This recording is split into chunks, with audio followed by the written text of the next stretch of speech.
ಇನ್ನು ಶಾಸಕರಾಗಿರುವಂತಹ ಟಿ.ಬಿ. ಜಯಚಂದ್ರ ಅವರು ಕೂಡ ಸಚಿವರಾಗುವಂತಹ ಪ್ರಯತ್ನವನ್ನು ಕೊನೆ ಗಳಿಗೆ ತನಕ ಮಾಡಿದ್ರು. ಬಟ್ ಅವಕಾಶ ವಂಚಿತರಾದರು. ಹೀಗಾಗಿ ತಮ್ಮ ಅಸಮಾಧಾನ ಸ್ಫೋಟ ಮಾಡಿದ್ರು. ನಾನು ಹಿರಿಯ ಶಾಸಕ, ಹೈಕಮಾಂಡ್ ಯಾಕೆ ನನಗೆ ಈ ಥರದ ಶಿಕ್ಷೆ ಕೊಟ್ಟಿದೆ ಗೊತ್ತಿಲ್ಲ, ಪ್ರಜಾಪ್ರಭುತ್ವದಲ್ಲಿ ಇದಂತೂ ಒಳ್ಳೆ ಬೆಳವಣಿಗೆ ಅಲ್ಲ ಅಂತ ಟಿ.ಬಿ. ಜಯಚಂದ್ರ ಅಸಮಾಧಾನವನ್ನು ವ್ಯಕ್ತಪಡಿಸಿದ್ದಾರೆ.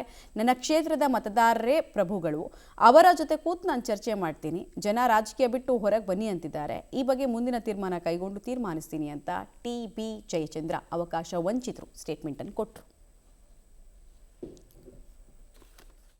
ಸಚಿವ ಸಂಪುಟ ವಿಸ್ತರಣೆಯ ಕಸರತ್ತು ಸಾಕಷ್ಟು ಅಸಮಾಧಾನಕ್ಕೆ ಕಾರಣವಾಗಿದೆ. ಈ ನಡುವೆ ಹಿರಿಯ ಶಾಸಕರನ್ನ ಕಡೆಗಣಿಸಿ ಎಲ್ಲೋ ಒಂದು ಕಡೆ ಸಚಿವ ಸಂಪುಟ ವಿಸ್ತರಣೆಗೆ ಕಾಂಗ್ರೆಸ್ ಸರ್ಕಾರ ಮುಂದಾಗಿದೆ. ಡಿ.ಕೆ. ಶಿವಕುಮಾರ್ ಅವರು ಮುಂದಾಗಿದ್ದಾರೆ ಸಿಎಂ ಅನ್ನೋ ಅಭಿಪ್ರಾಯಗಳು ಕೇಳಿಬರ್ತಿದೆ. ಈ ಬಗ್ಗೆ ಮಾತಾಡಲಿಕ್ಕೆ ಹಿರಿಯ ಶಾಸಕರು ಟಿ.ಬಿ. ಜಯಚಂದ್ರ ಅವರು ಇದ್ದಾರೆ. ಅವ್ರನ್ನ ಮಾತಾಡ್ಸೋಣ. ಸರ್ ನಮಸ್ತೆ. ಯಾಕೆ ಕೊನೆ ಕ್ಷಣದಲ್ಲಿ ತಮ್ಮ ಹೆಸರು ಕೈ ತಪ್ಪಿತು ಅಂತೇಳಿ? ಏನಂತೂ ನನಗೆ ಗೊತ್ತಾಗ್ತಾ ಇಲ್ಲ. ಯಾವ ತಪ್ಪಿಗೋಸ್ಕರ ಈ ಶಿಕ್ಷೆ ಅಂತೇಳಿ ನನಗೆ ಅರ್ಥ ಆಗ್ತಾ ಇಲ್ಲ. ಎಲ್ಲೋ ಒಂದು ಕಡೆಗೆ ಇದನ್ನು ಅಪ್ಸೆಟ್ ಆಗಿರ್ತಕ್ಕಂಥವ್ರು ನನ್ನ ಸಮಾಜದ ಜನರು, ಅವರ ನಿರೀಕ್ಷೆಗಳೇ ಬೇರೆ ಇತ್ತು. ನನ್ನ ಕ್ಷೇತ್ರದ ಜನರು, ನಮ್ಮ ಜಿಲ್ಲೆಯ ಜನರು ಎಲ್ಲರೂ ಕೂಡ ಒಂದು ನಿರೀಕ್ಷೆ ಇಟ್ಕೊಂಡಿದ್ದರು.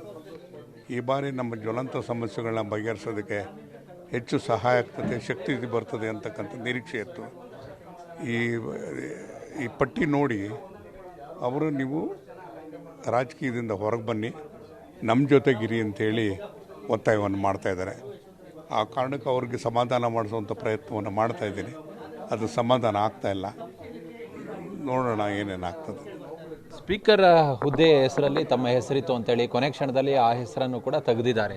ಹೌದು, ಅದನ್ನೆಲ್ಲದೂ ಕೂಡ ಕ್ಷೇತ್ರ ಜನರು ನೋಡ್ತಾ ಇದ್ದಾರೆ, ಮಾಧ್ಯಮದಲ್ಲಿ ಬರ್ತಾ ಇರ್ತಕ್ಕಂಥದ್ದು ನೋಡಿದ್ದಾರೆ. ಅವರಿಗೆಲ್ಲ ಒಂದು ಕಡೆಗೆ ನಮ್ಮನ್ನು ಕಡೆಗಣಿಸಿದರು ಅಂತಕ್ಕಂಥ ಭಾವನೆ ಅವ್ರಿಗೆ ಬಂದಿದೆ. ಅವ್ರಿಗೆ ಒಂದು ಅವಮಾನದ ರೀತಿಯಲ್ಲಿ ಆಗಿದೆ ಅಂತಕ್ಕಂಥ ಭಾವನೆ ಅವ್ರಿಗೆ ಬಂದಿದೆ. ಹಾಗಾಗಿ ಅವರನ್ನು ಮನಸೋಲಿಸುವಂಥ ಕೆಲಸವನ್ನು ನಾನು ಮಾಡಬೇಕಾಗ್ತದೆ. ನಾನು ನಿನ್ನೆಯಿಂದಲೂ ಪ್ರಯತ್ನ ಪಡ್ತೀನಿ, ನಾವು ಮನಸೋಲಿಸೋದಕ್ಕೆ ಸಾಧ್ಯ ಆಗ್ತಾಯಿಲ್ಲ. ಶಾಸಕರ ರಾಜೀನಾಮೆಗೆ ಹೆದರಬೇಡಿ, ಯಾರು ಕೊಟ್ಟೋಗ್ತಾರೋ ಅಂಥವ್ರು ಕೊಟ್ಟೋಗ್ಲಿ ಅನ್ನೋ ನಿರ್ಧಾರಕ್ಕೆ ಏನಾದರೂ ಹೈಕಮಾಂಡ್ ಬಂದಂಥ ಸಮಯ ಏನು ಬಂದಿದೆಯೋ ಗೊತ್ತಿಲ್ಲ, ಏನಂತೂ ಗೊತ್ತಿಲ್ಲ. ನಮ್ಮಲ್ಲಿ ಸ್ಥಳೀಯವಾಗಿ ಆಗಿರ್ತಕ್ಕಂಥದ್ದು ಈ ಒತ್ತಡಗಳಿಂದ ನಮಗೆ ಕ್ಷೇತ್ರದ ಜನರೇ, ನಮ್ಮ ಜಿಲ್ಲೆಯ ಜನರೇ ಪ್ರಭುಗಳು. ಅವರ ಆಣತಿಯಂತೆ ನಡೀಬೇಕಾಗ್ತದೆ. ಅವರ ಆಸೆಗೆ ಅನುಗುಣವಾಗಿ ನಾವು ನಡೀಬೇಕಾಗ್ತದೆ. ಹಾಗಾಗಿ ಅವರ ನಿರೀಕ್ಷೆಗಳು ಬೇರೆ ಇದೆ. ನೀವು ಹೊರಬನ್ನಿ ರಾಜಕೀಯದಿಂದ ಅನ್ನೋ ಮಟ್ಟಕ್ಕನ್ನು ಮಾತಾಡ್ತಿದ್ದಾರೆ. ಅದಕ್ಕೋಸ್ಕರ ನಾವು ಸಮಾಧಾನ ಮಾಡಿಸುವಂಥ ಪ್ರಯತ್ನವನ್ನು ಮಾಡ್ತಿದ್ವಿ, ಆದರೂ ಸಾಧ್ಯ ಆಗ್ತಾಯಿಲ್ಲ. ಮುಂದಿನ ನಡೆ ಏನು ಅಂತೇಳಿ ಸರ್? ಈಗ ಶಾಸಕರೆಲ್ಲ ಬಂದಿದ್ದಾರೆ, ಕೂತು ಚರ್ಚೆ ಮಾಡ್ತೀರಾ, ಮುಂದಿನ ನಡೆ ಏನು ನೋಡೋಣ. ಇನ್ನೂ ಇದು ಯಾವ ರೀತಿಯಾಗಿ ಪಕ್ಷ ನಡೆಸ್ಕೊಳ್ತದೆ, ಜನರುಗಳನ್ನು ಸಮಾಧಾನ ಮಾಡೋಕ್ಕೆ ಯಾವ ಪ್ರಯತ್ನಗಳನ್ನ ಮಾಡ್ತದೆ ಅಂತಕ್ಕಂಥದ್ದು ನೋಡೋಣ. ಇದಿಷ್ಟು ಟಿ.ಬಿ. ಜಯಚಂದ್ರ ಅವರ ಮಾತು. ಕ್ಯಾಮ್ರಾ ಪರ್ಸನ್ ಶರತ್ ಜೊತೆ ನರಸಿಂಹಮೂರ್ತಿ, ಪಬ್ಲಿಕ್ ಟಿವಿ.